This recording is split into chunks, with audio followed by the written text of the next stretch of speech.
नमस्कार. आज आपण बनवणार आहोत महाराष्ट्राचा सर्वात आवडता आणि झटपट तयार होणारा नाश्ता म्हणजे कांदे पोहे. अगदी कमी वेळात, कमी साहित्यामध्ये आणि चविष्ट पद्धतीने हे पोहे कसे बनवायचे ते आजच्या व्हिडिओमध्ये आपण पाहणार आहोत. सकाळच्या नाश्त्यासाठी किंवा संध्याकाळच्या हलक्याशा खाण्यासाठी ही रेसिपी एकदम परफेक्ट आहे. च- त- तर चला वेळ न घालवता सुरू करूया गरमागरम मऊ आणि चवदार कांदे पोहे बनवण्याची सोपी पद्धत. पण त्याआधी जर तुम्ही माझ्या चॅनलला अजून सबस्क्राईब केलं नसेल तर प्लीज सबस्क्राईब करा आणि बेल आयकॉनलाही क्लिक करा. नमस्कार, कृष्णाज रेसिपी मराठीमध्ये तुम्हा सर्वांचं मनपूर्वक स्वागत आहे. आणि आज आपण इथे बनवणार आहोत महाराष्ट्राची फेमस डिश, फेमस नाश्ता कांदे पोहे. तर हे कांदे पोहे बनवण्यासाठी ना आपण इथं साहित्य काय घेतलेलं आहे ते पाहणार आहोत. तर साहित्यामध्ये ना मी इथं साधारणतः 2 माणसांसाठी जेवढे पोहे लागतील तेवढे घेतलेले आहेत. 1 कप पोहे आहे. तर जनरली पोह्याचं प्रमाण कसं घेतलं जातं, तर आपली जी हाताची मूठ आहे ती गच्च मूठ भरून आहे ना घेतली जाते. ती म्हणजे एका माणसासाठी सफिशियंट होते. म्हणजे 1 मूठ पोहे हे एका माणसासाठी सफिशियंट होतात. पण ते पोहे मूठ मात्र थोडी गच्च घ्यायची, खूप अशी सैलसर घेऊ नका. तर हे बघा, अशी ही भरून घेतलेली मूठ म्हणजे एका माणसासाठी काफी होते. इथे मी 2 माणसांसाठी बनवणार आहे, सो मी इथे 2 मुठी घेतलेल्या आहेत. म्हणजे 1 कपच्या आसपास मी इथं पोहे घेतलेले आहेत. आणि हे पोहे जे आहे ना हे पातळ नाही, जाड पोहे आहेत. त्याचबरोबर इथं मी घेतलेला आहे कांदा बारीक चिरून, साधारणतः एक मध्यम आकाराचा कांदा घेतलेला आहे. शेंगदाणे घेतलेले आहेत, कोथिंबीर, हिरवी मिरची बारीक कट करून घेतलेली आहे. सोबतच घेतलेली आहे कढीपत्त्याची पाने, जिरे, मोहरी, चवीपुरतं मीठ, हळद आणि लिंबाचा रस. आणि लिंबाचा रस आपण घालणार आहोत ना यामध्ये, त्यामुळे इथं मी थोडीशी साखर ऍड करणार आहे. लिंबू आणि साखरमुळे पोहे अत्यंत चवदार बनतात.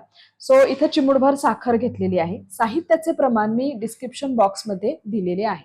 आता सुरुवातीला आपल्याला हे जे पोहे आहेत ना हे पोहे भिजवून घ्यायचे आहेत. तर भरपूर पाणी घालून आपण हे पोहे छान भिजवून घेणार आहोत.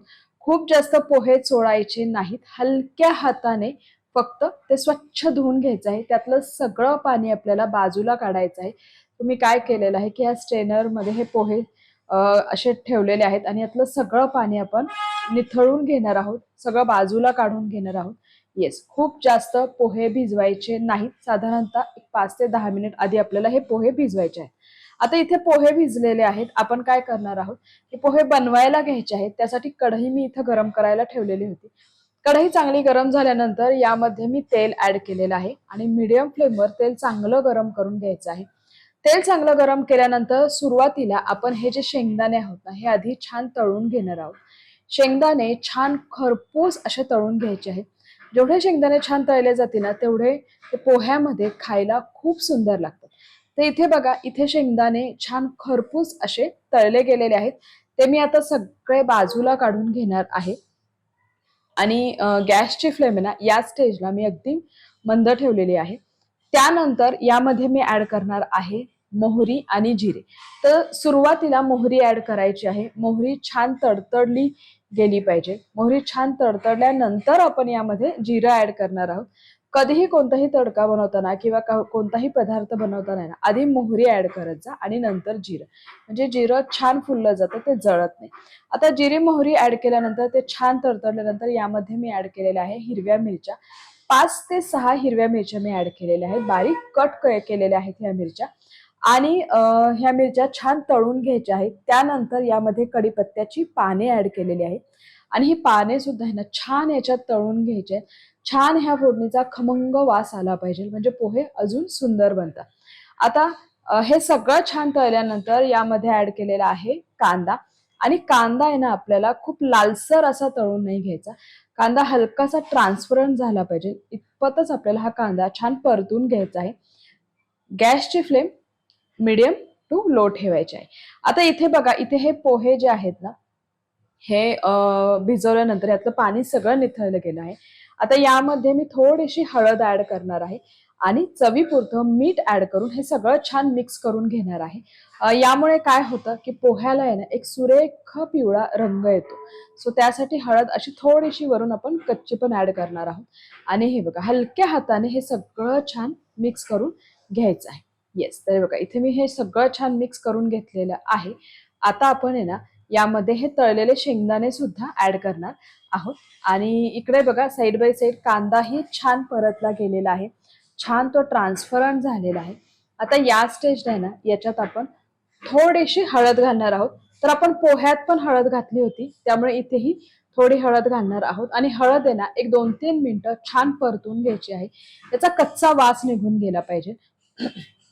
येस, तर हळदही तेलात छान परतली गेली आहे, छान तळली गेलेली आहे. आता या स्टेजला आपण इथे ऍड करणार आहोत जे पोहे आपण भिजवून घेतले होते ना, ते पोहे यामध्ये ऍड करणार आहोत.